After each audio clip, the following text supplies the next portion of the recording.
Hey scholars, welcome back to YouTube channel. मैं हूं आरती सिंगला। आज तुम्हारे लिए एक नया चैप्टर लेके आई हूं। नया दिन नया चैप्टर। तो आज हम पढ़ने वाले हैं हमारे बहुत ही बढ़िया बढ़िया से MCQs Mahatma Gandhi and struggle for independence पे। टाइम बिल्कुल बहुत कम है हमारे पास, तो बिल्कुल टाइम वेस्ट नहीं करेंगे। Let's start with the first question. Why did the British officials feel the need to introduce constitutional reforms after the world war one?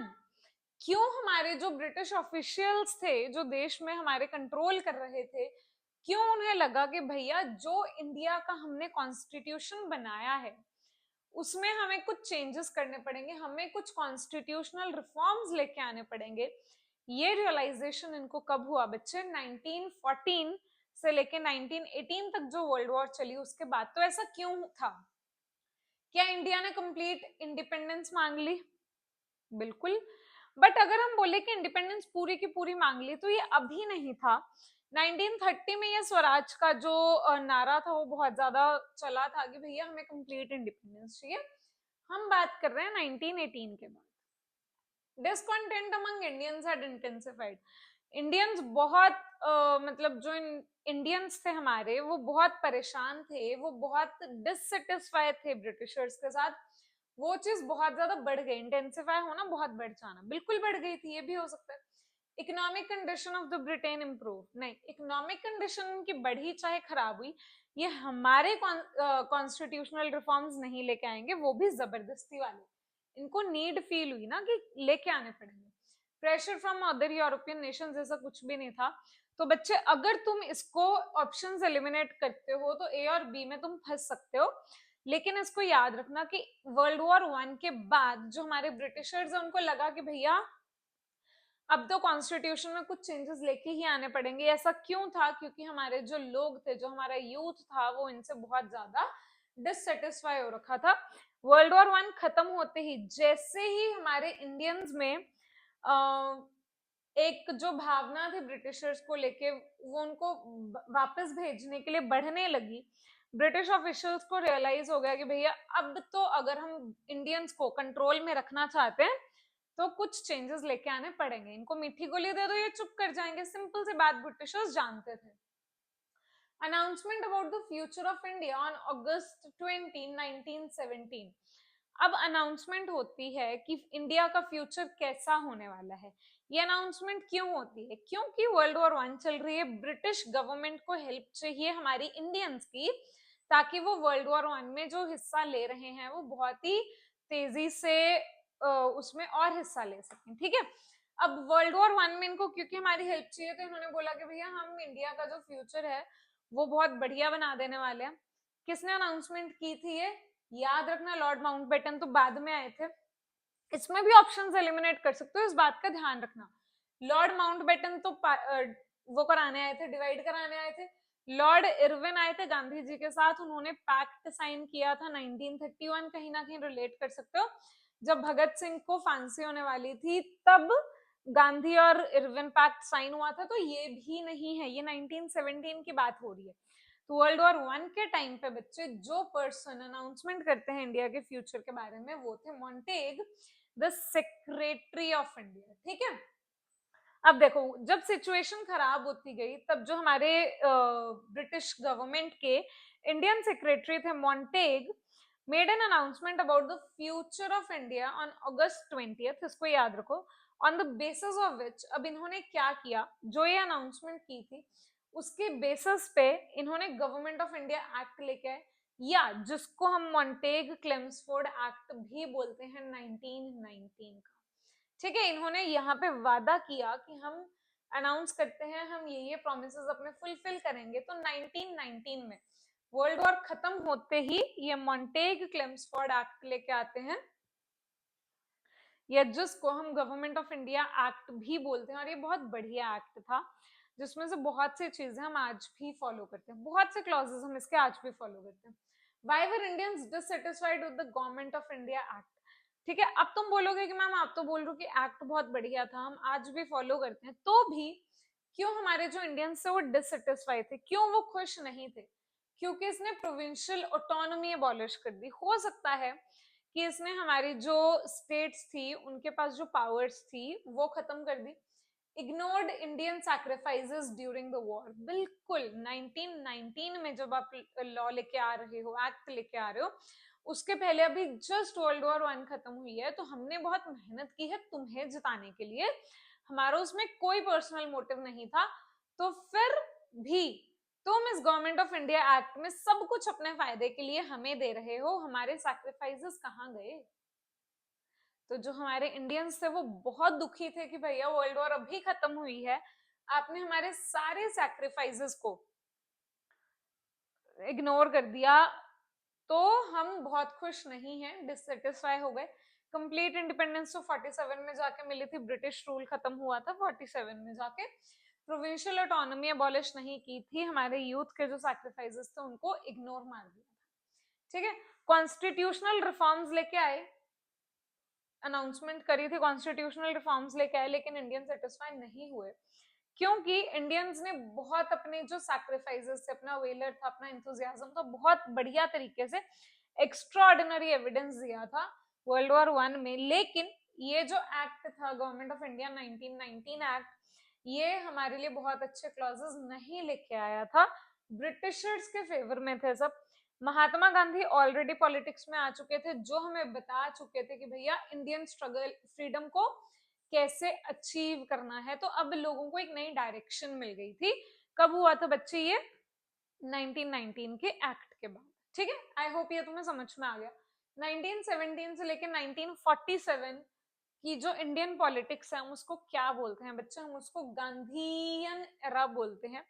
Gandhian era क्यों बोलते हैं? बिकॉज इस टाइम पे गांधी जी वॉज मोस्टली, मतलब Gandhi ji mostly involve थे हर एक activity में, revolutionary activity को छोड़ के। ठीक है, तो गांधी जी बहुत ज्यादा एक्टिव थे देश को आजाद कराने में, तो इसीलिए 1917 से लेके 1947 तक बहुत से लीडर्स आए, बहुत से लीडर्स गए, लेकिन गांधी जी पूरे टाइम पीरियड के लिए एक्टिव थे।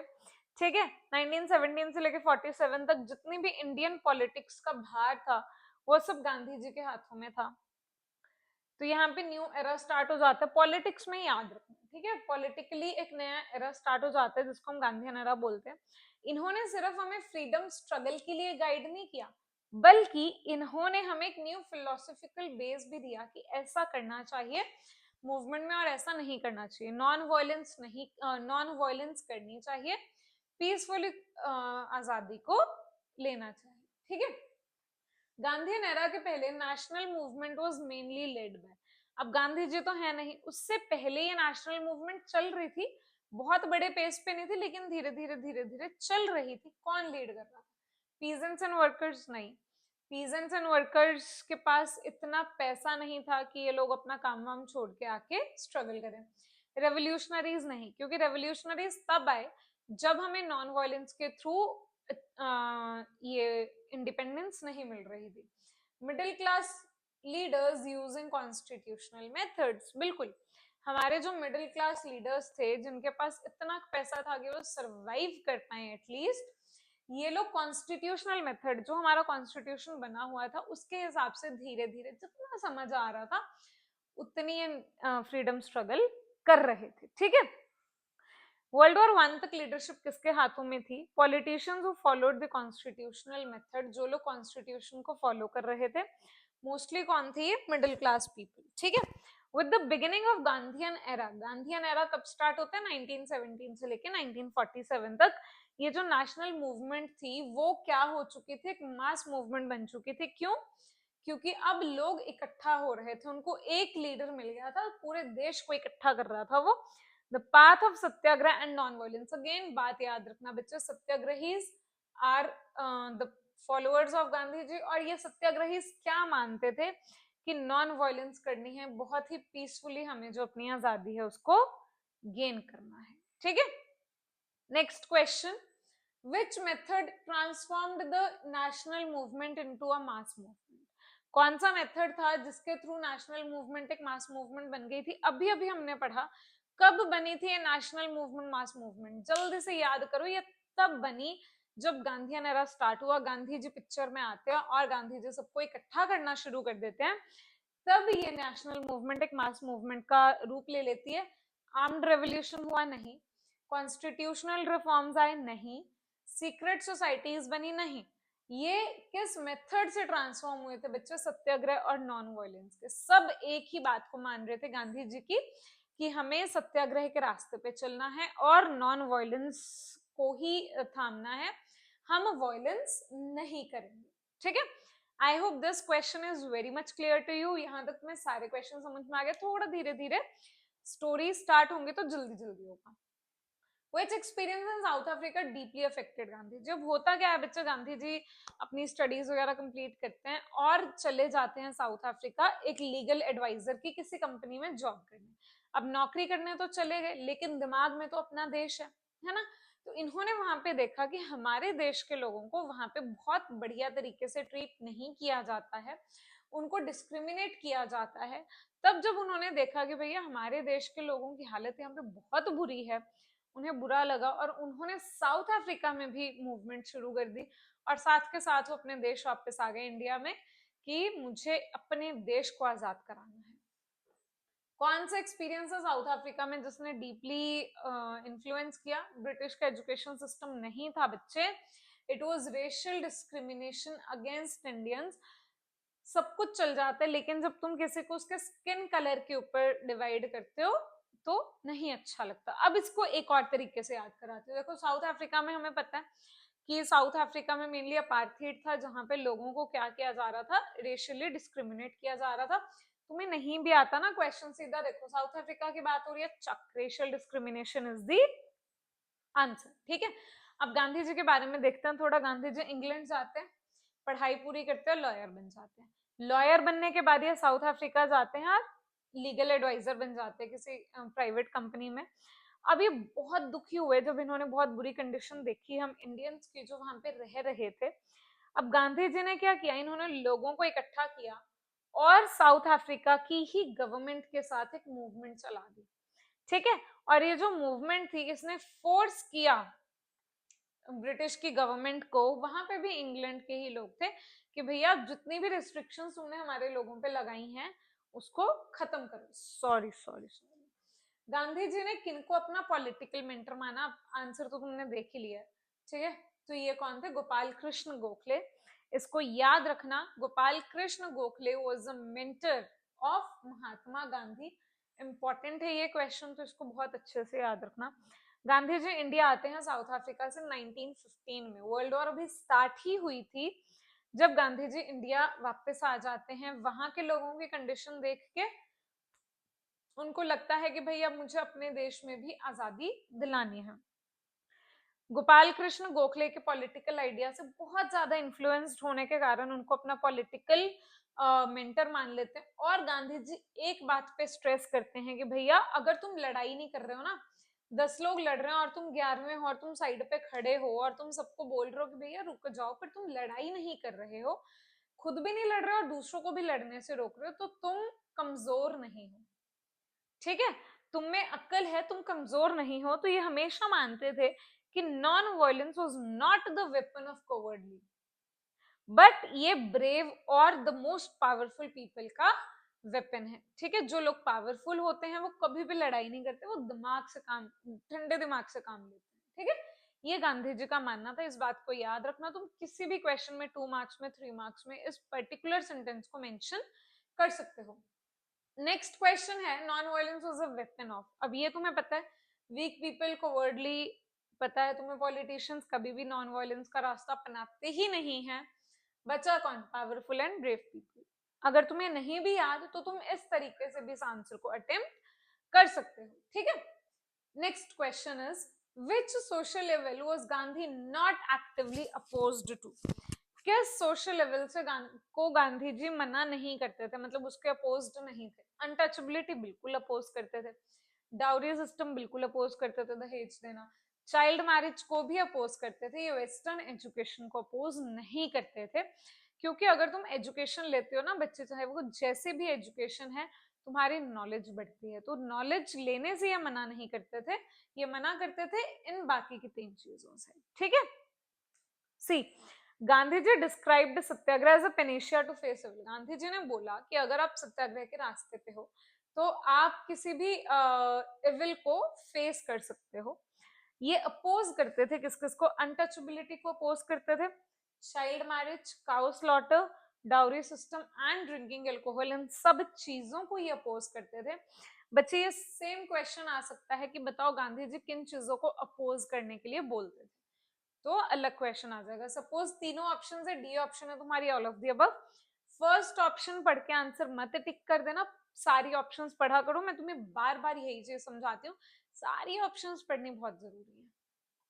Next question, the first Satyagraha by Gandhi in India was launched. अब गांधी जी 1915 में जब देश में वापस आ जाते हैं तो उन्होंने कौन सा सबसे पहला सत्याग्रह लॉन्च किया, ये तुम्हें आना चाहिए।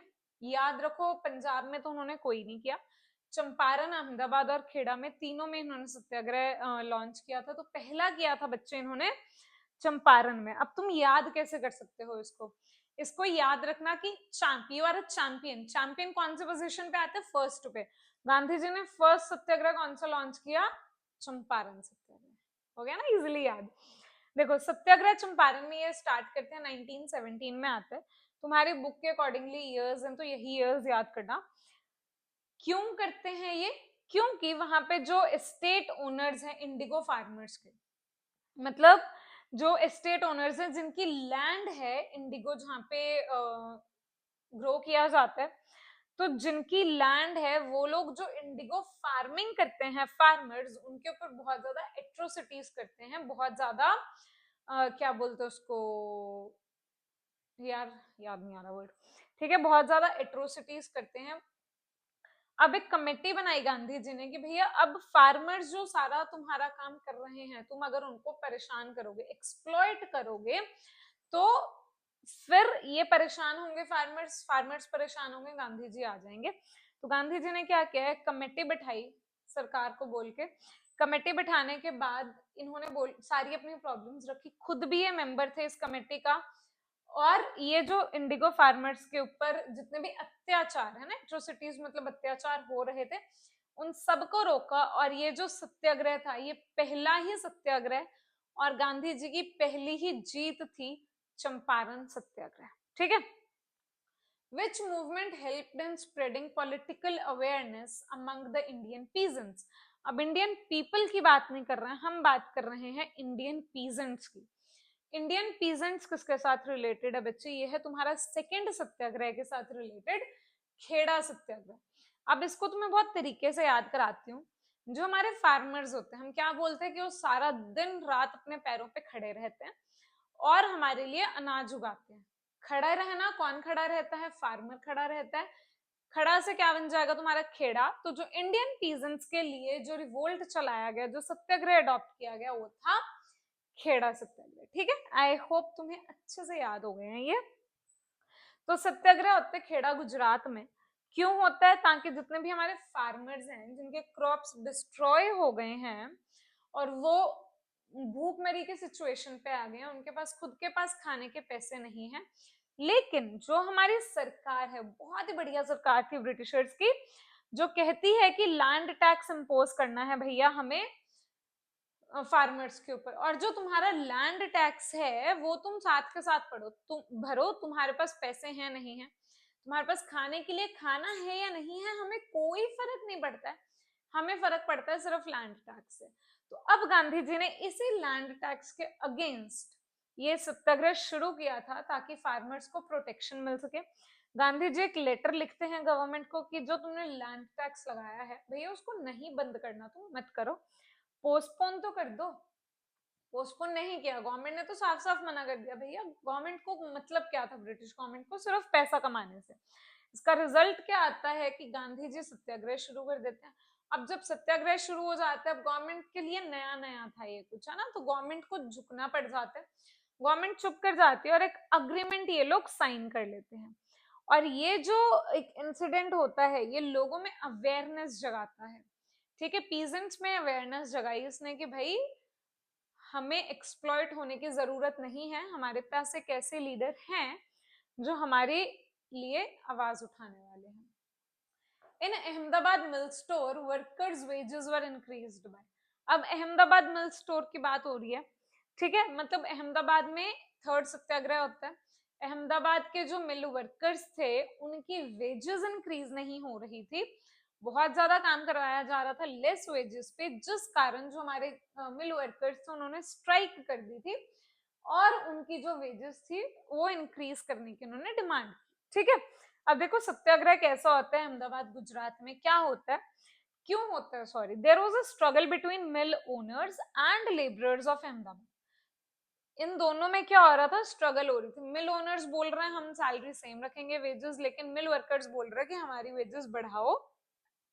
गांधी जी आते हैं, गांधी जी ने ये मिल वर्कर्स से जो स्ट्राइक पे बैठ गए, गांधी जी ने सुना, सत्याग्रह को चलाया वर्कर्स के फेवर में। किसके फेवर में चलाया सत्याग्रह, वर्कर्स के फेवर में। और उसका रिजल्ट क्या आता है कि जो वर्कर्स की सैलरीज होती हैं, वेजेस होती हैं, सैलरी मत लिखना वहां पे, वर्कर को, लेबर को वेजेस ही मिलती हैं, जो वेजेस होती हैं वो उनकी 35% तक इंक्रीज हो जाती हैं। Next question is Rowlatt act is called the black law. अब देखो तुमने रॉलेट एक्ट ऑलरेडी पढ़ लिया है, इसमें फिर से आया है तुम्हारे चैप्टर्स में, रिपीटिशन है टॉपिक्स की। चैप्टर्स में क्या, हमारा जो पूरा फ्रीडम स्ट्रगल है बच्चे है तो कनेक्टेड है ना, तो इसीलिए तुम्हें सेम टॉपिक दूसरे चैप्टर्स में मिलते जाएंगे, जिनमें कुछ कुछ मीनिंग्स अलग होंगे, चैप्टर के लीडर के हिसाब से होंगे, तो उसको ध्यान रखना। रॉलेट एक्ट को ब्लैक लॉ बोलते थे, बिल्कुल बोलते थे। क्यों बोलते थे, it allowed imprisonment without trial and denied legal rights. बिल्कुल, इसमें क्या था कि तुम किसी को भी इम्प्रिजन कर सकते हो, जेल में बंद कर सकते हो, उसके ऊपर कोई मुकदमा भी नहीं चलेगा, विदाउट एनी ट्रायल तुम कर सकते हो उनको बंद, और कोई लीगल राइट्स भी उनको नहीं मिलेंगी। तो ये बहुत ही भयानक लॉ था, जिसके लिए गांधी जी ने बोला कि भाई आप मत लेके आओ इसे, लेकिन हमारी सरकार नहीं मानी, ब्रिटिश गवर्नमेंट, और उन्होंने ये जो लॉ था वो एक्ट को चालू कर दिया। ठीक है, उसके बाद क्या सिचुएशन थी हम पढ़ेंगे। ब्लैक लॉ कौन सा, रॉलेट एक्ट है। Government could imprison any person, क्या था ये लॉ कि गवर्नमेंट किसी भी पर्सन को इम्प्रिजन कर सकती है सिर्फ शक के बिना पे, विदाउट एनी ट्रायल, और उन लोगों के पास कोई राइट्स नहीं थे टू हायर काउंसिल। कौन से लीगल राइट्स उनके डिनाई कर दिए गए थे, तुम ना तो अपना काउंसिल हायर कर सकते हो, मतलब तुम ना तो अपना लॉयर हायर कर सकते हो, तुम प्ली भी नहीं कर सकते, और तुम अपील भी नहीं कर सकते हो। ठीक है, तो लोगों में बहुत सारा गुस्सा आया इस लॉ को लेके, लेकिन अब गांधी जी इनके साथ थे तो बात ठीक थी। Rowlatt act was passed despite strong opposition. बिल्कुल, रॉलेट एक्ट को बहुत अपोज किया, दो एक्ट बन रहे थे, दोनों को अपोज किया, एक छोड़ के ब्रिटिश गवर्नमेंट ने सेकंड जो एक्ट था रॉलेट एक्ट उसको अप्लाई कर दिया, ठीक है, लॉन्च कर दिया। अब क्यों इसको अपोज किया गया, द ब्रिटिश पास किया गया है ना, अपोज तो कर ही रहे थे, फिर भी इन्होंने पास कर दिया। क्यों, क्योंकि British government wanted to suppress revolutionary activities. बिल्कुल, अब गवर्नमेंट क्या चाहती है कि भैया तुम्हारे देश में रेवोल्यूशन ना हो और हम मजे से अपना बैठे खाना पानी करें और पैसा भी कमा ले, मेहनत तुम करो पैसा हम कमाए, ये चाहती थी गवर्नमेंट।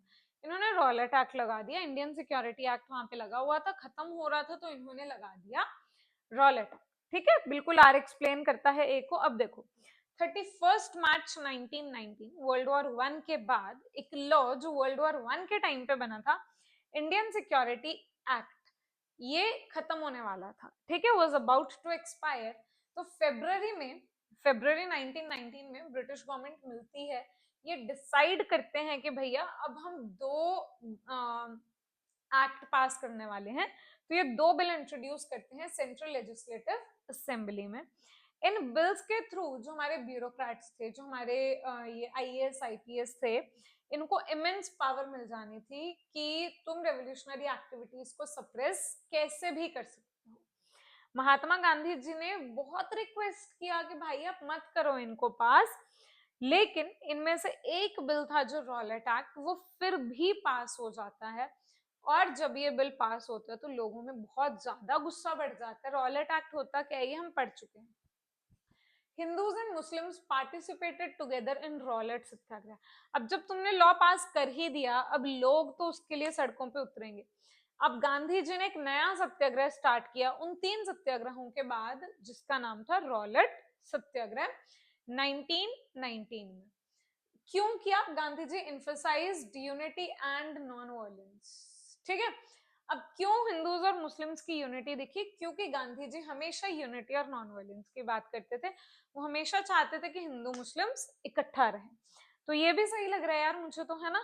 आई होप तुम्हें भी सही लग रहा होगा। बिल्कुल। 30 मार्च को नेशन वाइड स्ट्राइक होती है। पूरा देश था जो रॉलेट एक्ट के अगेंस्ट स्ट्राइक कर रहा था, करनी थी, लेकिन ये डेट डिसाइड की गई थी, लेकिन बाद में ये डेट चेंज हो जाती है 6 अप्रैल को। कुछ एरियाज ऐसे थे जैसे दिल्ली हो गया, है ना, तो इन्होंने दोनों ही दिन स्ट्राइक की। गुस्सा तो इतना था ही लोगों में। तो दोनों हिंदू और मुस्लिम्स एक्टिवली पार्टिसिपेट करते हैं डिस्पाइट गांधी जी अपील। गांधी जी ने बोला कि भैया यूनिटी भी बनानी है और नॉन वायलेंस भी करना है।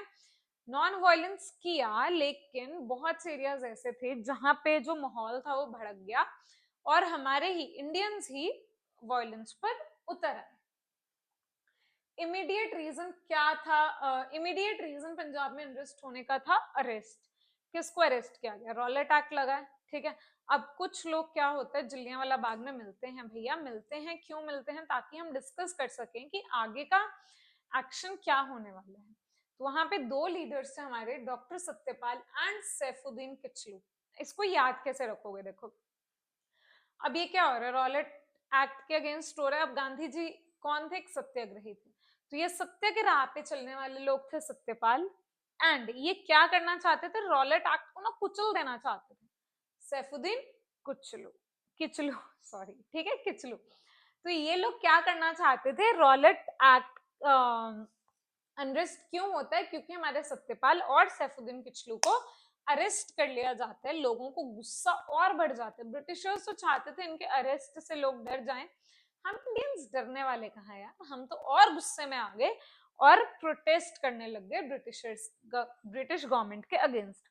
डिस्टर्बेंस होती है दिल्ली और पंजाब में। क्यों होती है? क्योंकि हमारे सबसे पहले तुमने गांधी जी को अरेस्ट कर लिया।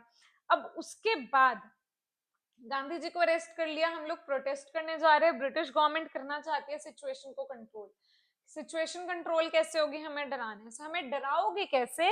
हमारे ही 2 फेमस लीडर्स थे जो पंजाब के, डॉक्टर सत्यपाल और सैफुद्दीन किचलू, इनको अरेस्ट करके। लेकिन तुम्हें लगता है हम इंडियंस डरने वाले? कतई नहीं। तुम जिस सिचुएशन को कंट्रोल करना चाहते थे भैया, वो सिचुएशन तुम्हारे से बिल्कुल ही कंट्रोल से बाहर चली गई है। अब लो मजे। Who was given the charge of Amritsar? ठीक है, अमृतसर में किसको क्राइसिस का टाइम है? क्या क्राइसिस है? गांधी जी को अरेस्ट कर लिया है, उनकी सिचुएशन कंट्रोल करने के लिए 2 और लोगों को अरेस्ट कर लिया। अब सिचुएशन आउट ऑफ कंट्रोल हो गई है, तो पंजाब में बहुत ज्यादा अनरेस्ट हो चुका है। पंजाब की जो सिचुएशन है उसको कंट्रोल करना है। किसको भार संभाला? इन्होंने भार संभाल के दिया बच्चे जनरल डायर। डायर से क्या याद रखना है तुम्हें? जलियांवाला बाग। जलियांवाला बाग कहाँ है? अमृतसर में। तो तुम याद रखोगे कि अमृतसर में जब भी क्राइसिस आए थे तो उसका जो चार्ज शीट थी वो दी गई थी जनरल डायर को। ठीक है। पब्लिक रिएक्शन क्या था बच्चे हमारे लीडर्स के अरेस्ट होने के बाद? Public resorted to strikes and demonstrations. Strikes पे बैठ गए, डेमोन्स्ट्रेट करने लग गए कि हमारे लीडर्स को रिहा कर दो, छोड़ दो, रिलीज कर दो। बैंक, वेयर हाउसेस, सबको लूट लिया। लूटना जरूरी था, है ना? तुम्हें जलाना है तो यार वहां का सामान तो निकाल लो, क्या पता हमारे काम आ जाए। पैसा मिलेगा वो तो वैसे काम आएगा। एट दिस स्टेज गवर्नमेंट ने अपनी आर्मी को बुलाया कि भैया हमारी यहाँ पे सिचुएशन आउट ऑफ कंट्रोल चली गई है। आर्मी को बुलाया कि ये जो आर्मी है वो आके पूरी सिचुएशन को कंट्रोल करेगी, और पूरी की पूरी जो पावर थी वो दे दी जनरल डायर को। अब जैसे ही इनको पावर दी वैसे ही और ही भयंकर काम हो गया, ज्यादा जो सिचुएशन थी बिगड़ गई। Wise Jallianwala Bagh मैसाकर considered a turning point. ठीक है, जलियांवाला बाग इंसिडेंट हो जाता है, जनरल डायर वहां पे ओपन फायरिंग कर देता है, तो इस सिचुएशन को एक टर्निंग पॉइंट क्यों बोलते हैं? ब्रिटिश का रूल एंड हो गया? नहीं, ब्रिटिश तो यार 47 में गए थे। Strengthened national feelings against the British rule. बिल्कुल, इंडिपेंडेंस भी नहीं मिली, नए रिफॉर्म्स भी नहीं आए, लेकिन हमारे लोगों में यूनिटी आ गई कि भैया अब तो ब्रिटिश गवर्नमेंट को बाहर फेंकना ही फेंकना है, अब तो जरूरी हो गया है ब्रिटिशर्स, अब हम तुम्हें अपने देश में नहीं रहने दे सकते हैं। ठीक है, जलियांवाला बाग मैसाकर बहुत एक इंपॉर्टेंट इंसिडेंट था। जैसे ही मैसाकर की न्यूज रिसीव हुई, जो हमारे लोग थे वो बहुत गुस्से में आ गए, बहुत भड़क गए, ब्रिटिश गवर्नमेंट के अगेंस्ट इन्होंने नारेबाजी स्टार्ट कर दी, नेशनल सेंटिमेंट्स थे और स्ट्रांग हो गए, लोग अवेयर भी हुए और लोग अवेकन भी हुए और सबके सब यूनाइट हो गए। Which event triggered sympathy for Khalifa among Indian Muslims? कौन सा एक इवेंट था जिसके कारण हम जो खलीफा थे मुस्लिम्स के, उनके लिए लोगों में सिंपथी आई? ठीक है, तो ये था बच्चे वर्ल्ड वॉर 1। ये तुम्हें ऐसा नहीं याद रहेगा, तुम्हें याद ही रखना पड़ेगा। वर्ल्ड वॉर 1 में जब टर्की और ब्रिटेन की आपस में लड़ाई हो रही थी, टर्की हार जाता है। अब मुस्लिम्स को, जो मुस्लिम्स इंडिया में खलीफा को अपना रिलीजियस हेड मानते थे, अब वो चाहते थे कि ब्रिटिश गवर्नमेंट उनके साथ जाती ना करे, उनको अनफेयर ट्रीटमेंट ना दे, जिस रीजन से उनके मन में सिंपथी आ गई थी इनके लिए, ठीक है, खलीफा के लिए। तो few Muslims of India considered sultan of Turkey as a religious leader मानते थे, मतलब अपना खलीफा मानते थे, तो उनके पास पूरी पूरी सिंपथाइज करने के लिए रीजन था। खलीफा वर्ल्ड वॉर 1 में हार गए थे, ठीक है, मुस्लिम्स वांटेड कि ब्रिटिश गवर्नमेंट को बोले कि भैया आप उनके साथ अनफेयर ट्रीटमेंट मत करना, बिल्कुल फेयर ट्रीटमेंट करना। तो यहां से खिलाफत मूवमेंट स्टार्ट हो जाती है, जिसका पूरा पूरा फायदा कौन उठाते हैं? गांधी जी। ठीक है, next question is who presided over all India खिलाफत कॉन्फ्रेंस? ठीक है, अब खिलाफत ऑल इंडिया खिलाफत कॉन्फ्रेंस होती है खिलाफत मूवमेंट को लेके, तो कौन उसमें प्रिजाइड करता है, कौन उसमें लीड करता है, मतलब कौन उसमें सारे जो डिसीजंस है वो लेते हैं? तो इनमें से अगर हम बात करें बच्चे, प्रिजाइड करते हैं महात्मा गांधी, वहां पे अटेंड करते हैं उस मीटिंग को, ये सब उसके लीडर्स थे कहीं ना कहीं। ठीक है, ऑल इंडिया खिलाफत कॉन्फ्रेंस होती है 24 नवंबर 1919 में। अब यहाँ पे क्यों हो रही है? क्योंकि बहुत कुछ इकट्ठा हो रहा है देश में, रॉलेट एक्ट लग गया, जलियांवाला बाग मैसाकर हो गया, वर्ल्ड वॉर 1 हारने के बाद खलीफा भी ब्रिटिश गवर्नमेंट के कहीं ना कहीं कंट्रोल में है, तो बहुत कुछ चल रहा था उस समय देश में। तो लीडर्स थे हमारे शौकत अली, मोहम्मद अली, अबुल कलाम आजाद एंड हकीम अजमल खान, जो इस कॉन्फ्रेंस के लीडर्स थे। यहाँ पे प्रिजाइड कौन कर रहा था इस कॉन्फ्रेंस में? गांधी जी। और उन्होंने सबको बोला कि भैया नॉन वायलेंस करनी है और ब्रिटिशर्स के साथ कोऑपरेट नहीं करेंगे हम। ठीक है, नॉन वायलेंस तो मतलब एक इनका वेपन था ही था। He also ordered the Hindus to support the Muslims. इन्होंने हिंदूज को भी बोला कि भैया मुस्लिम्स को सपोर्ट करो तुम, हम हिंदू मुस्लिम की यूनिटी लेके आएंगे, हिंदूज मुस्लिम्स को सपोर्ट करें in this movement with their mind body and health, पूरे मतलब तन मन धन से तुम हिंदू हो जो मुस्लिम्स को सपोर्ट करो। नॉन कोऑपरेशन मूवमेंट कब स्टार्ट होती है बच्चे? बहुत इंपॉर्टेंट है। अब देखो क्या हो रहा है, रॉलेट एक्ट लग गया, जलियांवाला बाग मैसाकर हो गया, नॉन खिलाफत मूवमेंट चल रही है, अब नॉन कोऑपरेशन मूवमेंट भी तुमने स्टार्ट कर दी। ये वही बात है कि नॉन कोऑपरेट कर नहीं कोऑपरेट करना हमें ब्रिटिश गवर्नमेंट के साथ। याद रखना बच्चे 1919 में बहुत कुछ नहीं हुआ, फाइनली ये मूवमेंट स्टार्ट होती है 1920 में, 22 में तो ये पहली बार सस्पेंड हो जाती है। तो अब तुम्हें ये याद रखना है कि क्या ये 31 अगस्त को स्टार्ट होती है या सितंबर में स्टार्ट होती है, इस बात को बहुत ध्यान से याद रखना है। ठीक है, अगस्त 31 1920 में जो नॉन कोऑपरेशन मूवमेंट से स्टार्ट हो जाती है, डिसीजन कहाँ लिया जाता है? खिलाफत कमेटी में।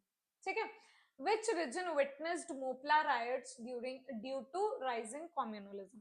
अब खिलाफत मूवमेंट है, एक तरफ हम नॉन कोऑपरेशन कर रहे हैं, मतलब एक तरफ तो हम देश को आजाद कराने की बात करें, पॉलिटिकल एजेंडा है, दूसरी तरफ उस पॉलिटिकल एजेंडा के साथ हमने एक रिलीजियस एजेंडा ले लिया, खिलाफत मूवमेंट वाला।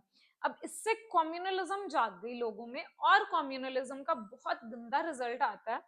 ठीक है, जगह जगह पे कम्युनलिज्म के एग्जांपल्स आने लगी। मोपला रायट्स होते हैं, मोपला कौन थे बच्चों? मुस्लिम्स थे जो नीचे केरला साइड रहते थे, मालाबार रीजन में। हाँ, तो ये तो आंसर ये आ गया कि किस रीजन में मोपला रायट्स होते हैं? मलाबार रीजन में। ठीक है, मोपला से एम से मोपला, एम से मलाबार। ठीक है, राइज ऑफ कम्युनलिज्म बाय खिलाफत मूवमेंट, कम्युनलिज्म जो बढ़ जाती है खिलाफत मूवमेंट के कारण, क्यों बढ़ती है? क्योंकि खिलाफत मूवमेंट को हमने एक कम्युनल मैटर जैसा कि खिलाफत, उसको एक नेशनल पॉलिटिक्स के साथ कनेक्ट कर दिया। तो जो मोपलाज होते हैं वो सदर्न इंडिया में बहुत ज्यादा राइट्स करने लग जाते हैं due to connection of communal matter. ठीक है। Mustafa Kemal Pasha declared Turkey as, क्या बोला इन्होंने टर्की को कि भैया टर्की क्या है, एक सेक्युलर नेशन। अब टर्की में दो लोगों की बात हम कर रहे हैं, एक पर्सन आ गए हमारे खलीफा और दूसरे पर्सन आ गए हमारे मुस्ताफ केमल पाश। अब खलीफा जिसको मुस्लिम्स प्रोटेक्ट करने की कोशिश कर रहे थे, वहीं पे जो मुस्ताफ केमल पाश हैं वो उनको उनकी गद्दी से हटाने की कोशिश कर रहे थे।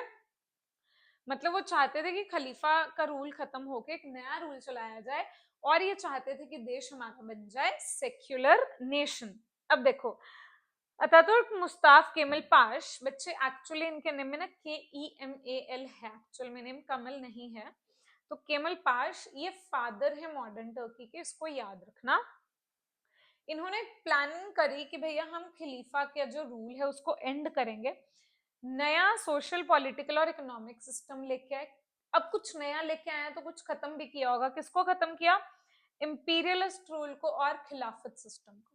ठीक है, सबको खत्म कर दिया और इन्होंने टर्की रेस को एक मॉडर्न रेस बना दिया और टर्की को क्या बना दिया? एक सेक्युलर नेशन। जो भी कुछ रूल्स थे इनके, जो कस्टम्स थे पुराने, जैसे पॉलीगैमी, ठीक है, मल्टीपल मैरिजेस या बुर्का लगाना, ये सब एबॉलिश करके इन्होंने कुछ नए इस्लामिक लॉज लेके आए, एक नया कोड स्टैब्लिश किया ताकि सारी के सारी जितनी भी स्विट्जरलैंड, जर्मनी और इटली, इन तीन कंट्रीज के कॉन्स्टिट्यूशंस में जितनी बढ़िया चीजें हैं वो सभी अपने देश में लेके आना चाहते थे। तो इन्होंने अपने देश को क्या डिक्लेयर किया था? Secular nation.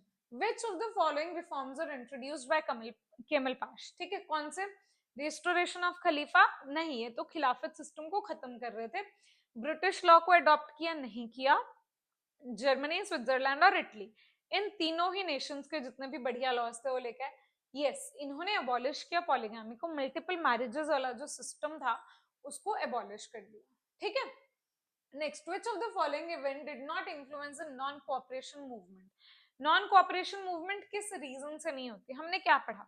1919 में बहुत कुछ हो रहा था, रॉलेट एक्ट हो रहा था, जलियांवाला बाग इंसिडेंट हो रहा था, खिलाफत मूवमेंट चल रही थी। इन तीनों ही रीजंस के कारण नॉन कोऑपरेशन मूवमेंट आई कि भैया ब्रिटिशर्स हमारे साथ इतना इतना कुछ करी जा रहे हैं, हम उनकी सुनेंगे ही नहीं। नॉन कोऑपरेशन मूवमेंट आ जाती है, मतलब साइमन कमीशन इसमें इन्वॉल्व नहीं था। डेट्स को थोड़ा याद रखोगे तो साइमन कमीशन तो बहुत बाद में आता है, नॉन कोऑपरेशन मूवमेंट 20 में स्टार्ट हो गई। ठीक है। पॉलिसी थी जो कांग्रेस के बच्चे, वो 1885 से 1920 तक तो चली ही चली। कौन से इवेंट्स ने इनको किया ये हम पढ़ चुके हैं यार, बस, है ना। नेक्स्ट करते हैं। Special Congress session proposing non cooperation was held at. अब देखो क्या होता है, नॉन कोऑपरेशन मूवमेंट लेके आनी है तो ऐसा तो है नहीं कि गांधी जी ने बोल दिया और नॉन कोऑपरेशन मूवमेंट आ जाएगी ना। अब उसके लिए भी तुम्हें बिल पास करना पड़ेगा, जितने लोग हैं तुम्हारी कमेटी में उनसे डिस्कस करना पड़ेगा। तो सबसे पहले एक स्पेशल कांग्रेस का सेशन रखा गया। वैसे तो कांग्रेस के एनुअल सेशंस दिसंबर में होते हैं, ठीक है, लेकिन अब एक स्पेशल सेशन रखा गया जिसमें एक आइडिया आया कि भैया नॉन कोऑपरेशन मूवमेंट लेके आएंगे। कहाँ पे हुआ बच्चे ये स्पेशल सेशन? ये तुम्हें याद ही करना पड़ेगा, कोलकाता में हुआ। कैसे याद करोगे कि भैया हमें नहीं, वैसे नहीं याद होगा, चलो ये तुम्हें याद करना पड़ेगा, काफी सारी इंफॉर्मेशन है, थोड़ा इसको याद करो। स्पेशल सेशन होता है कोलकाता में, सितंबर में ये सेशन बुलाया जाता है। क्या एजेंडा था? नॉन कोऑपरेशन मूवमेंट को प्रपोज किया गांधी जी ने, जिसको मेजोरिटी ऑफ द पीपल ने पास कर दिया। अब जैसे ही इन्होंने पास किया, अब बोला ना हमने कि 35 साल उनकी एक तरीके की ही पॉलिसीज रही, अब वो पॉलिसीज बदलनी शुरू हो गई। फिर एनुअल सेशन होता है नागपुर 1920 दिसंबर में। ठीक है, इसका एजेंडा क्या था कि भैया हम नॉन कोऑपरेशन मूवमेंट को कंफर्म कर रहे हैं, फाइनल कर रहे हैं। एम क्या था कांग्रेस का? क्यों कांग्रेस ये नॉन कोऑपरेशन मूवमेंट लेके आना चाहती थी? ताकि हम ब्रिटिशर्स के साथ कोऑपरेट ना करें, स्वराज अचीव करना है बाय लिविंग इन और outside the British empire. Swaraj achieve करना है हमें, पूरे देश में अपने लिए पूरे देश को आजाद कराना है, ठीक है। एट्रोसिटीज और अनफेयर एक्टिविटीज हो रही हैं जो भी पंजाब में, जलियांवाला बाग, रॉयल अटैक, तो सबको क्या करना है, अपोज करना है। हिंदू मुस्लिम यूनिटी लेके आनी है, खिलाफत मूवमेंट, ठीक है। इट ऑल्सो डिसाइडेड कि कांग्रेस कोई भी पीसफुल मेजर यूज करेगी और अपने देश को आजाद करेगी। Annual session non cooperation movement को कंफर्म कहां पे होता है, ये हम अभी अभी पढ़ा है हमने, आई होप तुम्हें आंसर आता है। One of the main objective non cooperation movement का क्या था, सेपरेट इलेक्टोरेट कभी नहीं चाहते थे ये लोग, स्वराज अचीव करना बिल्कुल यही था, ठीक है। खिलाफत एंड करना इन्होंने तो शुरू ही किया था, ब्रिटिश रिफॉर्म्स को सपोर्ट करना वो भी नहीं था, तो it was demand achieve Swaraj, ठीक है। अगर ये तुम्हें बोलते हिंदू मुस्लिम्स की यूनिटी को स्ट्रेंथन करना, वो भी था। Next question, Gandhi returned which title during the movement. अब जैसे ही ये हमारी मूवमेंट आती है नॉन कोऑपरेशन मूवमेंट, तो गांधी जी ने अपना जो टाइटल था केसरे हिंद का, इन्हें ब्रिटिश गवर्नमेंट ने दिया था, इन्होंने उसको वापस कर दिया। जितने भी इनको अवार्ड्स मिले थे, जो भी इनको मिली थी अप्रिसिएशन उस सरकार से, इन्होंने सब वापस कर दी। इन्होंने ही नहीं, बहुत लोगों ने किया था, ठीक है। तो गांधी जी को जितने भी मेडल्स या अवार्ड्स मिले थे गवर्नमेंट ऑफ इंडिया से, जो ब्रिटिश गवर्नमेंट रूल कर रही थी, तो इन्होंने सब कुछ वापस कर दिया। जो इन्हें क्यों इन्हें ये मेडल्स और अवार्ड्स मिले थे, वर्ल्ड वॉर वन में इन्होंने हेल्प की थी। टाइटल था केसरे हिंद का, उसको भी रिटर्न कर दिया। और बहुत से हंड्रेड्स ऑफ पेट्रियट्स थे जिन्होंने अपने जो भी इनको ब्रिटिश के सरकार ने इंडिया में रहते हुए दिया था, वो सब वापस कर दिया। लाला लाजपत राय, सी आर दास, मोतीलाल नेहरू, सरदार पटेल और राजेंद्र प्रसाद, ये सब लोग लॉ प्रैक्टिस करते थे, इन्होंने वो भी गिव अप कर दी, ब्रिटिश सरकार के अंडर कुछ नहीं करेंगे। तिलक स्वराज फंड क्यों क्रिएट किया, फार्मर्स को हेल्प करनी है, एजुकेशन प्रमोट करनी है, खिलाफत लीडर्स को सपोर्ट करना है। भैया हमारे पास बहुत बड़े बड़े एजेंडाज हैं, ये तो बहुत छोटी छोटी सी बातें हैं। तो क्यों हम तिलक स्वराज फंड को क्रिएट करेंगे, ताकि हम नॉन कोऑपरेशन मूवमेंट को रन कर सके, नॉन कोऑपरेशन मूवमेंट रन करनी है, ठीक है, बिल्कुल। Which leaders gave up their law practice, अभी अभी हमने देखा, गांधी जी ने तो टाइटल वापस किया था केसरे हिंद का, तो लाला लाजपत राय, सी आर दास, मोतीलाल नेहरू, ठीक है। इन लीडर्स ने क्या किया था, लॉ प्रैक्टिस को गिव अप कर दिया था। खिलाफत issue increased communalism in India, बिल्कुल हमने अभी पढ़ा था कि मोपलाज ने इसी एक मूवमेंट से इन्फ्लुएंस होके मालाबार में ये राइट्स करने शुरू कर दिए। अब ऐसा क्यों था कि इन्होंने इंक्रीज कर दी communalism, because a religious issue was linked with national politics, बिल्कुल। तुमने पूरे देश में पॉलिटिक्स के साथ साथ तुमने एक रिलीजियस इशू को लिंक कर दिया, तो अब उससे तो कम्युनलिज्म बढ़ेगी ही बढ़ेगी। तो R explains A. Next question is, Congress and Khilafat committee were declared illegal. अब गवर्नमेंट को डर लग रहा है, क्या करेगी गवर्नमेंट, इलीगली तो डिक्लेयर करेगी कि भैया आज से तुम अपनी एक्टिविटीज नहीं कर सकते। क्यों इन्होंने किया, movement gain momentum despite repression. ऐसा हो सकता है सरकार रोकने की कोशिश कर रही है, लेकिन मूवमेंट फिर भी गेन कर रही है मोमेंटम, मूवमेंट फिर भी बढ़ रही है, ये तो ठीक है। लेकिन मुझे लगता है कि इनमें कनेक्शन है या नहीं यार, समझ नहीं आ रहा। बताओ क्या करोगे इस सिचुएशन में। अब तुम्हें 50-50 ही करना पड़ेगा।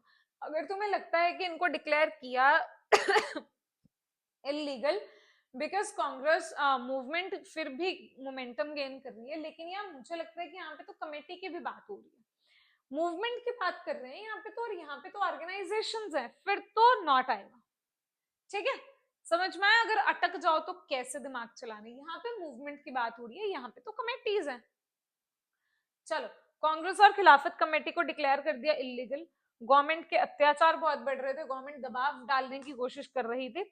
ये मूवमेंट कंप्लीटली नॉन वायलेंट ना होके इसमें नॉन कोऑपरेशन मूवमेंट में कुछ ना कुछ वायलेंस हो गई थी। Gandhi believed swaraj could be achieved with in 1 year. Gandhi ji ने अनाउंस कर दिया था कि भाई हम स्वराज एक ही साल में अचीव कर लेंगे, जब इन्होंने नॉन कोऑपरेशन मूवमेंट स्टार्ट की थी। क्यों इन्हें ऐसा लगा, क्यों ये मानते थे, because it believed people would fully follow the program. इन्हें लगता था लोग इस प्रोग्राम को अच्छे से फॉलो करेंगे, लोग प्रोग्राम फॉलो करेंगे तो हम स्वराज एक ही साल में अचीव कर लेंगे। तो बिल्कुल दोनों ही स्टेटमेंट्स करेक्ट है, ठीक है। प्रेजेंटिंग नॉन कोऑपरेशन का जो इन्होंने प्रोग्राम प्रेजेंट किया था, इन्होंने बोला था कि swaraj will be achieved with in 1 year if this program is completed, लेकिन कंप्लीट ये खुद ही नहीं होने देते थे। Which symbol became popular along with khadi? Khadi के साथ कौन सा symbol? Try colour was not a symbol, ठीक है। प्लो नहीं, स्पिनिंग व्हील फैक्ट्री नहीं, ये सिंबल थोड़ी है, तो फैक्ट्री है। खादी के साथ साथ चरखा बहुत फेमस हुआ, और चरखा ही हमने अपने ट्राई कलर फ्लैग में भी लगाया था, ठीक है, बिल्कुल। Which group participated in non cooperation में? यार पहली मूवमेंट थी नॉन कोऑपरेशन, तो इसमें सब लोगों ने पार्टिसिपेट किया था, चाहे वो एजुकेटेड हो, चाहे वो पीजेंट्स हो, चाहे वो कांग्रेस के लीडर्स हो, या फिर सारे ही लोग। तो इसमें इन सब लोगों ने ही पार्टिसिपेट किया था, क्योंकि लोगों में एंथुजियाज्म बहुत ज्यादा था। अपने देश को आजाद कराने के लिए लीडर मिल गया था, तो बहुत ज्यादा एंथुजियास्टिक हो गए थे। Movement was an important step in history, क्यों?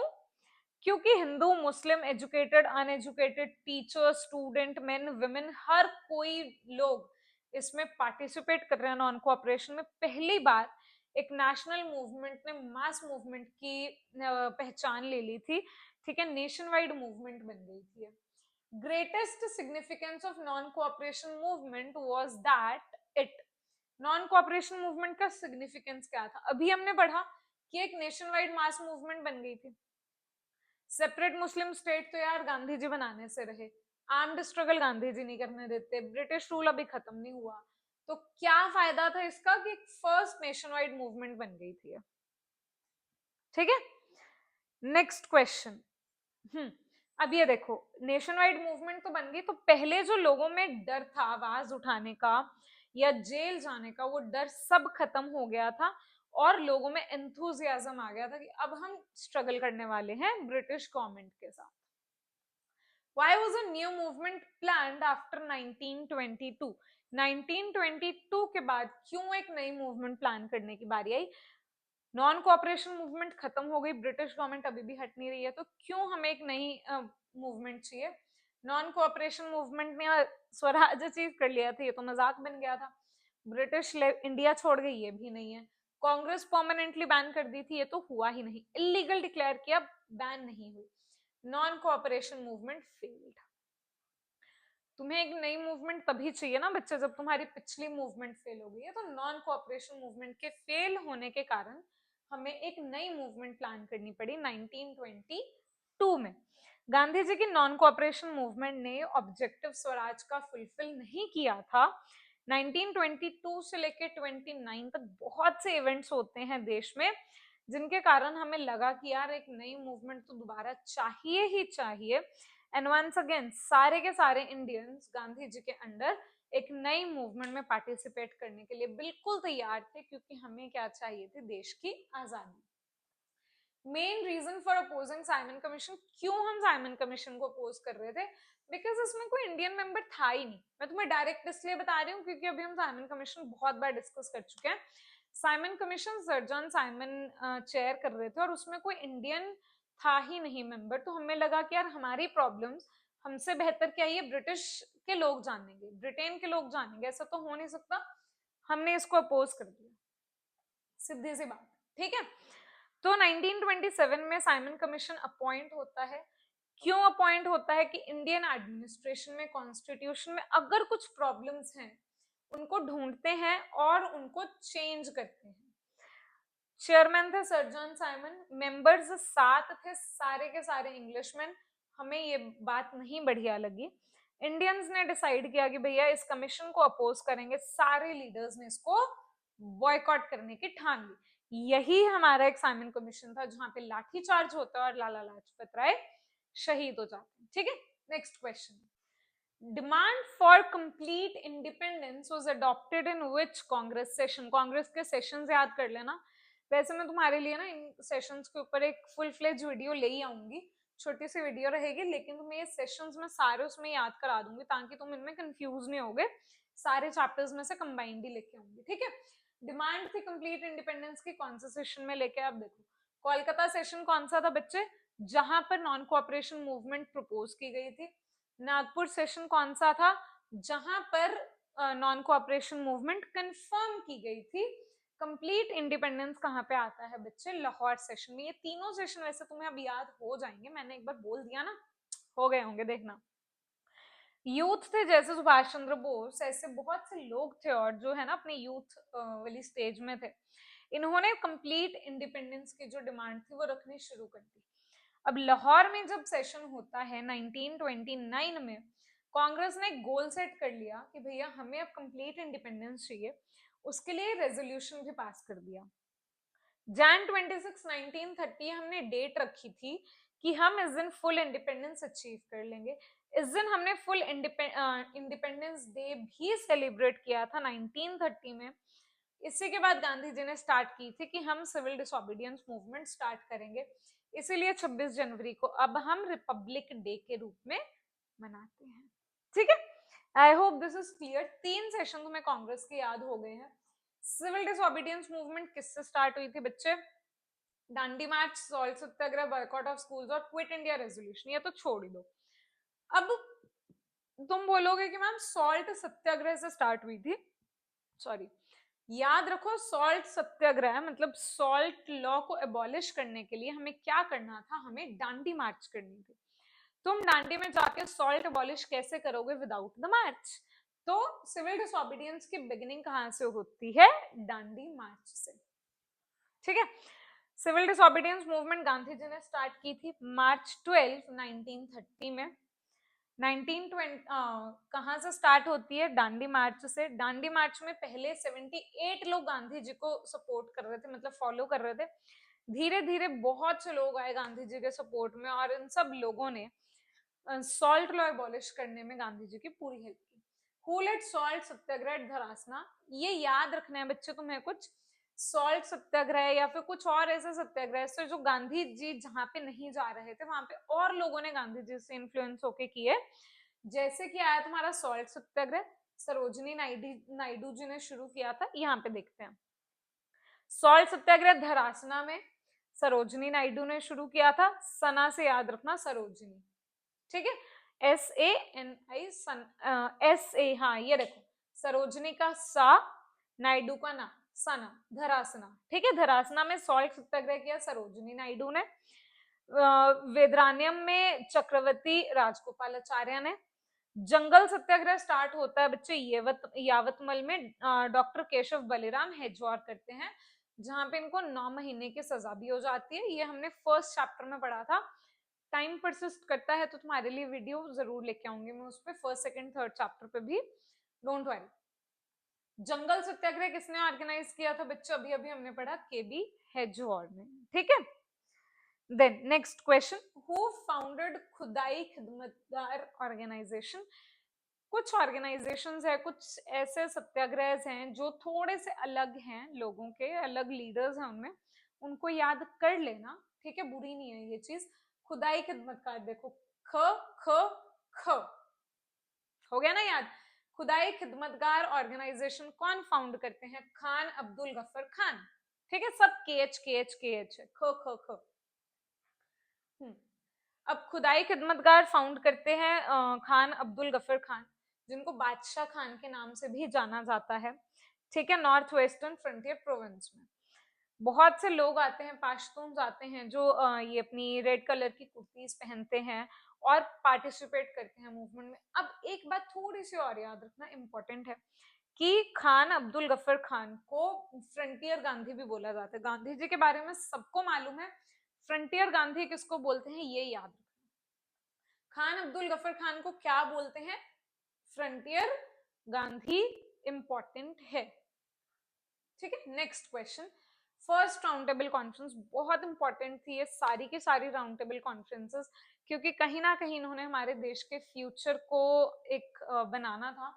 फायदा कुछ नहीं हुआ था लेकिन इनका। ठीक है, तो फर्स्ट राउंड टेबल कॉन्फ्रेंस कब होती है बच्चे, देखो नवंबर 12 1930 में। ठीक है, याद कैसे रखोगे, 31 में भगत सिंह, राजगुरु और सुखदेव को क्या होती है, शहादत मिलती है। जो ये कॉन्फ्रेंस होती है उसके बाद हम एक पैक्ट साइन करते हैं गांधी जी और इरविन, जिसमें गांधी जी उनको 11 डिमांड्स भेजते हैं और उनको उसके लिए क्रिटिसाइज भी किया जाता है, क्योंकि वो भगत सिंह, राजगुरु और सुखदेव की फांसी को रोक सकते थे, उन्होंने नहीं रोका। तो जो फर्स्ट राउंड टेबल कॉन्फ्रेंस है उसके डेट को तुम बहुत इजीली याद रख सकते हो इस तरीके से, ठीक है। रिप्रेशन करती है गवर्नमेंट, फिर भी हम सिविल डिसोबीडियंस मूवमेंट को कंटिन्यू करते हैं। अल्टीमेटली गवर्नमेंट चाहती थी सिचुएशन उनके कंट्रोल में आए, उन्होंने सोचा कि ठीक है सब बैठ के बात करते हैं। फर्स्ट राउंड टेबल कॉन्फ्रेंस होती है लंदन में। पार्टिसिपेंट से ऑलमोस्ट 80 डेलीगेट उसमें हिस्सा लेते हैं, लेकिन एक भी डेलीगेट कांग्रेस का नहीं गया। रिजल्ट क्या आते कि कांग्रेस का कोई भी रिप्रेजेंटेटिव था ही नहीं, तो उस पर्टिकुलर कॉन्फ्रेंस का कुछ रिजल्ट ही नहीं आता, कुछ डिसीजन ही नहीं लिया जाता। फर्स्ट राउंड टेबल कॉन्फ्रेंस क्यों फेल हो गई? क्योंकि उसमें कुछ डिसीजन नहीं लिया गया। डिसीजन क्यों नहीं लिया गया भाई? हमारी कांग्रेस प्रेजेंट ही नहीं थी उसमें, ठीक है, कांग्रेस का कोई रिप्रेजेंटेटिव ही नहीं गया। नेक्स्ट, गांधी इरविन पैक्ट कब साइन होता है? अब इसको याद रखना इंपॉर्टेंट है। 5 मार्च की बात करें, ठीक है, तो गांधी इरविन पैक्ट साइन होता है। और उनको कब फांसी मिलती है? भगत सिंह, सुखदेव और राजगुरु को 23 मार्च, ठीक है। गांधी जी बचा सकते थे यहाँ पे, इसलिए हमने बोला कि उनको क्रिटिसाइज किया जाता है लास्ट चैप्टर में। 26 जनवरी 1931 में कांग्रेस ने बोला कि ठीक है गांधी जी, आप सेकंड राउंड टेबल कॉन्फ्रेंस में आओ, हम आपके सारे कांग्रेस लीडर्स को बिना किसी कंडीशन के छोड़ देते हैं। 5 मार्च 1931 में गांधी इरविन पैक्ट साइन होता है, जहां पे गवर्नमेंट सारे पॉलिटिकल ऑर्डिनेंसेस और केसेस को विड्रॉ करती है, किसी के भी अगेंस्ट है। गांधी गवर्नमेंट मान गई। अब गांधी जी डिसाइड करते हैं कि वो सिविल डिसोबीडियंस मूवमेंट को पोस्टपोन कर देंगे और सेकेंड राउंड टेबल कॉन्फ्रेंस में हिस्सा लेंगे। मतलब अब दोनों ने नेगोशिएट कर लिया, कुछ गवर्नमेंट ने कॉम्प्रोमाइज कर लिया, कुछ गांधी जी ने कॉम्प्रोमाइज कर लिया। फेलियर फिर से हो जाता है सेकेंड राउंड टेबल कॉन्फ्रेंस का। क्यों? गवर्नमेंट ने कांग्रेस लीडर्स को अरेस्ट कर लिया, हो सकता है गवर्नमेंट, हाँ, आफ्टर द फेलियर, अच्छा फेल हो जाती है तो उसके बाद गवर्नमेंट क्या करती है? कांग्रेस लीडर्स को अरेस्ट कर लेती है, हो सकता है, कोई बड़ी बात नहीं है। रिप्रेशन एंड कर देती है, हो ही नहीं सकता कि गवर्नमेंट हम पे अत्याचार करना बंद कर दे, गवर्नमेंट हमें स्वराज दे दे, या गवर्नमेंट कांग्रेस को सपोर्ट कर ले, ऐसा तो हो ही नहीं सकता। तो इसलिए तुम्हारा आंसर क्या आ जाएगा? Option number A. अब गांधी जी जाते हैं बच्चे लंदन में पार्टिसिपेट करने, देखते हैं फेल क्यों होता है second round table conference. Result क्या आता है? फिर से कोई डिसीजन नहीं लिया गया, लेकिन वो हमारे लिए, फिर भी सरकार ने एक डिसीजन ले लिया था। गांधी जी तो वापस आ जाते हैं होपलेस सिचुएशन में कि कुछ फायदा नहीं हुआ, वापस आके क्या करेंगे? सिविल डिसोबीडियंस मूवमेंट को फिर चालू कर देंगे। लेकिन जब गांधी जी लंदन में थे राउंड टेबल कॉन्फ्रेंस के लिए, उस समय पे गवर्नमेंट ने हमारे लोगों की हमारे लोगों पर जो अत्याचार थे वो बहुत बढ़ा दिए थे। तो जब गांधी जी वापस आए, उन्होंने सिविल डिसोबीडियंस मूवमेंट फिर चालू कर दी। अब गवर्नमेंट ने क्या किया भाई? कांग्रेस के लीडर्स को अरेस्ट करके ऑर्गेनाइजेशन को ही इलीगल फिर से डिक्लेयर कर दिया। Civil disobedience movement spread rapidly across India. बिल्कुल, सिविल डिसोबीडियंस मूवमेंट रैपिडली तो हो सकता है हुई हो, है ना। People openly violated laws like salt law, बिल्कुल।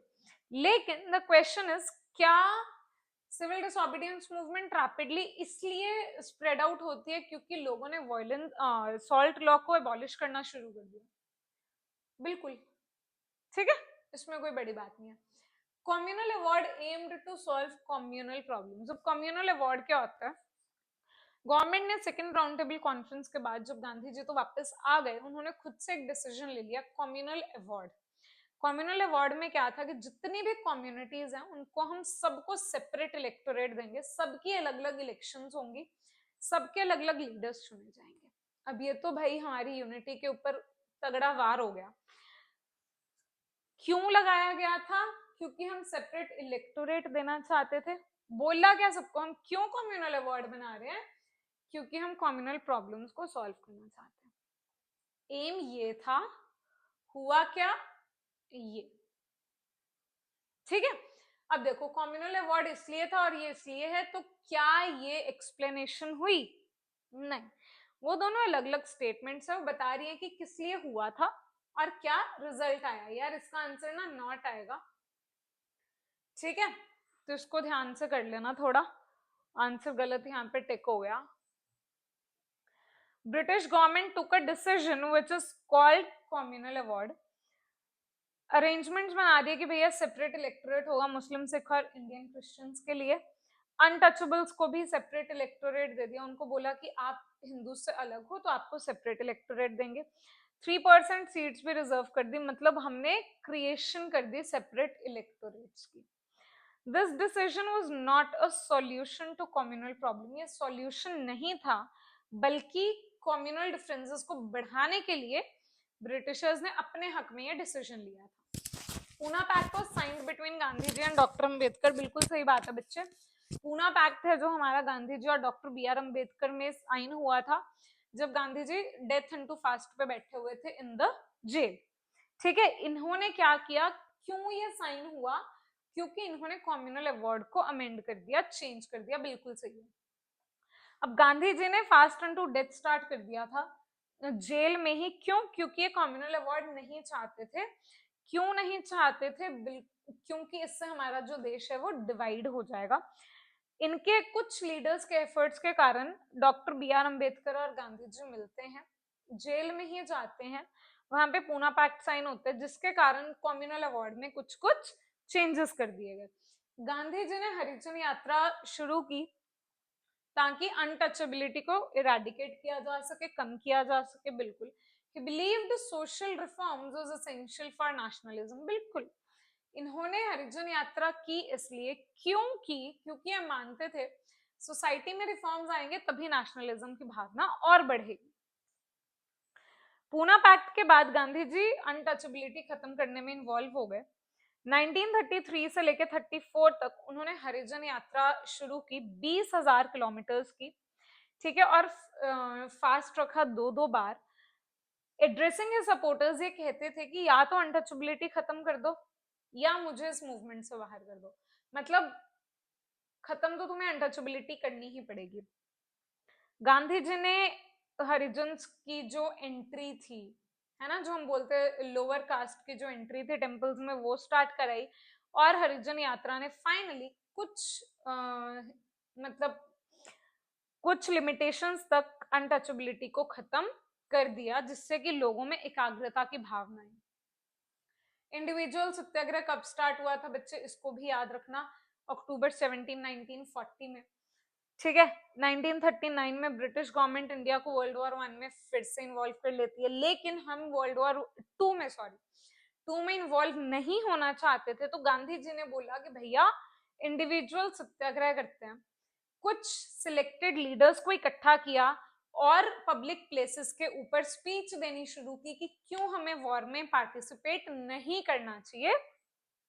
गवर्नमेंट ने सबको एक एक करके अरेस्ट करना स्टार्ट कर दिया, क्योंकि तुम तो अब गवर्नमेंट के बिल्कुल ही अगेंस्ट हो गए। अक्टूबर 17 1940 को ये स्टार्ट होती है। फर्स्ट इंडिविजुअल सत्याग्रही थे विनोबा भावे, सेकंड थे जवाहरलाल नेहरू और थर्ड थे ब्रह्मदत्त। इसको बहुत अच्छे से याद कर लो, क्वेश्चन बनने का पूरा पूरा चांस है। क्विट इंडिया मूवमेंट क्यों लॉन्च करनी पड़ी? क्योंकि हमारा क्रिप्स मिशन फेल हो गया। पूना पैक्ट तो हमारे इंडियंस के बीच में ही था, कोई बात नहीं। कम्युनल अवार्ड का टॉपिक खत्म हो गया था क्योंकि पूना पैक्ट साइन हो गया था। साइमन कमीशन वाला भी टॉपिक खत्म हो गया था क्योंकि हमने कमीशन को वापस भेज दिया था। तो क्विट इंडिया मूवमेंट क्यों लॉन्च करा हमने? क्योंकि क्रिप्स मिशन था जो फेल हो गया। क्रिप्स मिशन था क्या? लोगों में बहुत सैडनेस की भावना आई। क्यों आई? क्योंकि क्रिप्स मिशन फेल हो गया और पावर थी जापान की वो और ज्यादा बढ़ने लगी। जापान की पावर बढ़ रही है, इंडिया ब्रिटेन के लिए बुरी बात थी, तो इंडिया के लिए तो ऑटोमेटिकली होगी। ब्रिटिश गवर्नमेंट की जो पॉलिसी थी स्वराज की, वो इंडियंस को क्लियर नहीं की गई थी। क्रिप्स मिशन में हमने बोला था हम तुम्हारा साथ देंगे, लेकिन तुम हमें प्रॉमिस करो कि तुम हमारे देश को छोड़ के चले जाओगे, लेकिन ये ब्रिटिश गवर्नमेंट ने बहुत ज्यादा क्लियर नहीं किया था, जिसके कारण हमने उनको टाटा बाय बाय बोल दिया। टाटा बाय बाय बोल दिया, मतलब हमने उनका साथ नहीं दिया वर्ल्ड वॉर टू में। Why is quit India movement called August revolution? क्योंकि इसको अगस्त में शुरू किया गया था, थोड़ा बचकाना सा आंसर है ये। इट इमीडिएटली फ्रीड इंडिया, ऐसा तो हुआ ही नहीं। वर्ल्ड वॉर टू हमारे एक मूवमेंट से थोड़ी खत्म होगी। It created mass awakening for complete independence, ठीक है। ऑल्दो ये जो मूवमेंट थी वो फेल हो गई फॉरेनर्स को अपने देश से भगाने के लिए, लेकिन इस मूवमेंट को हम अगस्त रेवोल्यूशन बोलते हैं बिकॉज ये बहुत ही बढ़िया इवेंट था। डॉक्टर ईश्वरी प्रसाद के according August revolution marked the beginning of a new era in the history of India, ठीक है। एक न्यू एरा स्टार्ट हो गया था। It can be compared to event of Bastille जो फ्रेंच रेवोल्यूशन में अगर तुमने पढ़ा है, ठीक है, या फिर अक्टूबर रेवोल्यूशन इन रशिया। ये जो दो इवेंट्स थे, मेजर इवेंट्स थे उन दो देशों में, उससे हमने इसको क्या किया, कंपेयर किया। Who said generations to come will never believe that a man of this kind of flesh and blood roamed this earth? किस तरीके का इंसान हमारे देश में इधर उधर घूम रहा था, कभी देश में इसने जन्म लिया था। आने वाली जनरेशंस कभी इस चीज पे बिलीव नहीं करेंगे। किन्होंने बोला था? बहुत ही अलग शख्सियत थे ये, एल्बर्ट आइंस्टाइन, ठीक है। Next question, main objective of Gandhi जिन्हा टॉक्स। अब गांधी और जिन्हा में, मोहम्मद अली जिन्हा में बातें होने शुरू होती हैं। क्यों होती हैं? इंडिपेंडेंस की डेट नहीं यार, जिन्हा तो बोल रहे थे हमें पाकिस्तान दो, ठीक है। जिन्हा ने इसकी रट लगा रखी थी कि यार मुझे तो पाकिस्तान अलग चाहिए। तो हम उनसे बात कर रहे थे कि भैया तुम इंडिया की पार्टीशन मत करो यार, हम भाई भाई हैं, हम ब्रदरहुड को ही फॉलो करते हैं, हम देश एक ही रखते हैं। तो हम इनसे बात करने की कोशिश कर रहे थे कि शायद उनकी समझ में कुछ आ जाए, वो समझ में आने वाला था नहीं। Gandhiji had several rounds of talks between September 9 and 27 ताकि हम जो ये पार्टीशन है उसको रोक सके और मोहम्मद अली जिन्हा को मना सके। गांधी जिन्हा की बात करते करते गांधी जी उनको कैदे आजम भी बोलते थे, जिससे जिन्हा थे जो थोड़ा एरोगेंट हो जाते थे, बुरा लगता था उन्हें, गुस्सा आता था। गांधी जी मोहम्मद अली जिन्हा को किस नाम से बुलाते थे? कैदे आजम, ठीक है। Next, direct action day led to riots mainly. Direct action day क्या था? ये मोहम्मद अली जिन्हा ने अनाउंस किया था, जिसके कारण बंगाल, बिहार, बॉम्बे, इन सब जगहों में बहुत ज्यादा रायट्स होने लग गए, बहुत ज्यादा दंगे फसाद होने लग गए। बंगाल से याद रख लेना, हिंदूज और मुस्लिम्स बहुत ज्यादा पॉपुलेशन थी इनकी बंगाल में, ठीक है।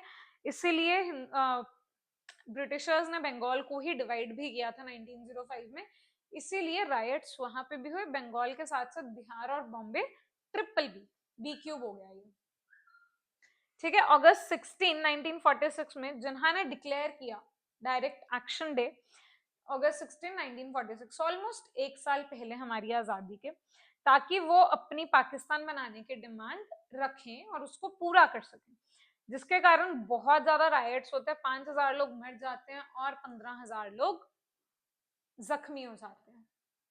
Next question is, who announced that power will be transferred to Indians by June 1948? Finally वो दिन आ गया जिस दिन ब्रिटिश मान गए कि भाई चलो देश छोड़ देते हैं और इनको इंडिपेंडेंट कर देते हैं।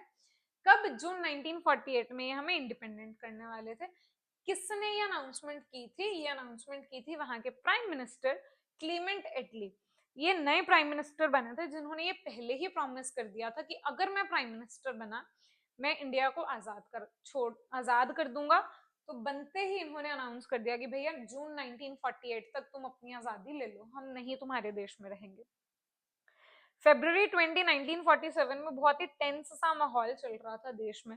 ब्रिटिश के प्राइम मिनिस्टर थे सर क्लीमेंट एटली। इन्होंने बहुत बढ़िया सी एक इंपॉर्टेंट अनाउंसमेंट की कि British government would hand over the power to the Indians by 1948, ठीक है। Therefore by this fixed date इन्होंने ये भी बोल दिया कि जितनी भी पॉलिटिकल पार्टीज हैं वो एक म्यूचुअल अग्रीमेंट पे आ जाओ, सब लोग मान जाओ, म्यूचुअल हो जाओ और एक कॉन्स्टिट्यूशन फ्रेम कर दो, ताकि हम लोग एक ऑर्गेनाइज्ड गवर्नमेंट को ये पूरी की पूरी पावर हैंड ओवर कर सके, हमें किसी रैंडम पर्सन को ये पावर ना दे, ठीक है।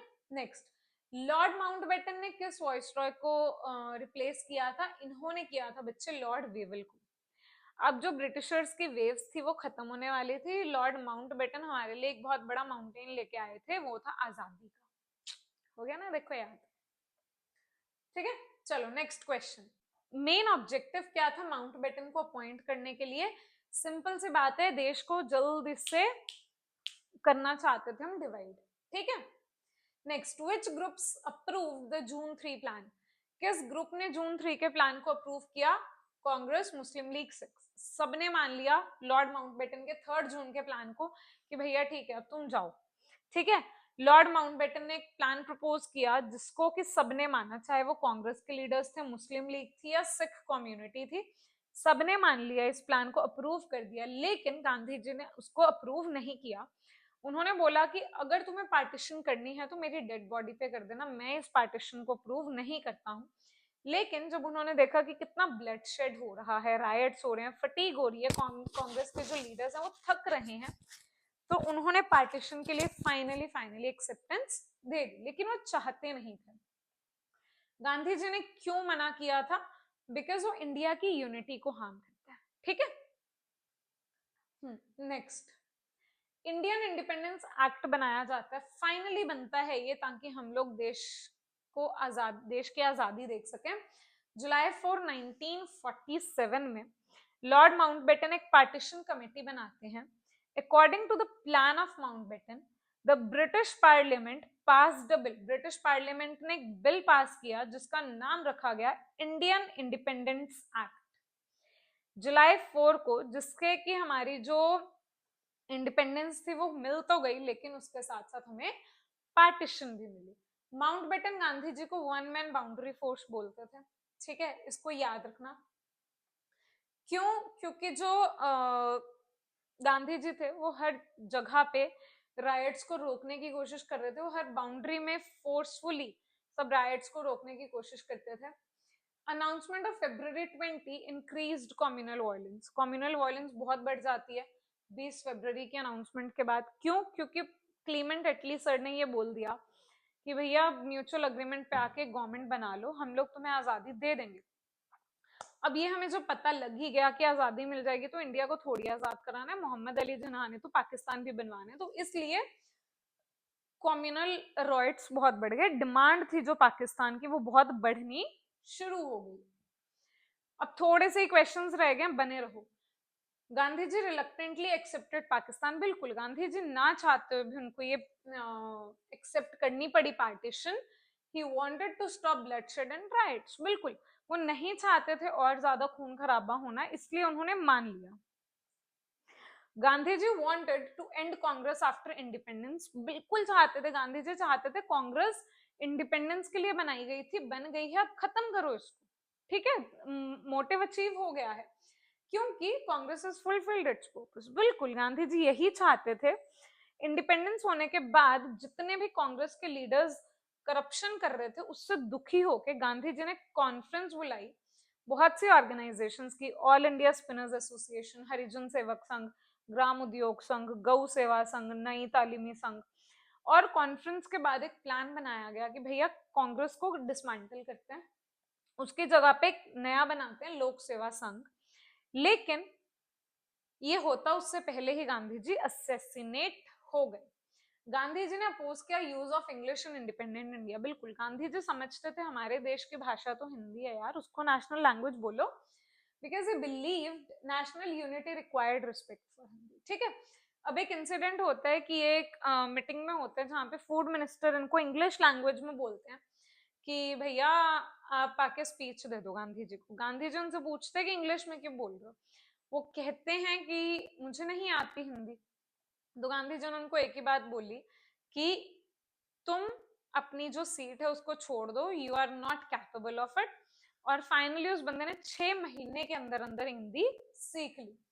During nomination of Congress president in 1946, provincial Congress की जो कमिटीज थी वो बोल रहे थे सरदार पटेल को प्रेसिडेंट बनाओ, लेकिन गांधी जी ने नॉमिनेट किया जवाहरलाल नेहरू को for the post of president. ठीक है, नॉमिनेशंस होती हैं कांग्रेस प्रेसिडेंट की पोस्ट के लिए। अब गांधी जी सोचते थे कि Nehru could have done better work at the time of independence. ठीक है, नेहरू जी ब्रिटिश से इंडिपेंडेंस लेते हुए ज्यादा बढ़िया काम करा सकते थे, क्योंकि वो लोगों को फॉरेन में भी जानते हैं और वो कभी भी सेकंड प्लेस नहीं लेंगे। इसी बात पे राजेंद्र प्रसाद ने बोला था कि गांधी जी ने फिर अपने जो ट्रस्टेड लिeutenant थे उनको त्याग दिया।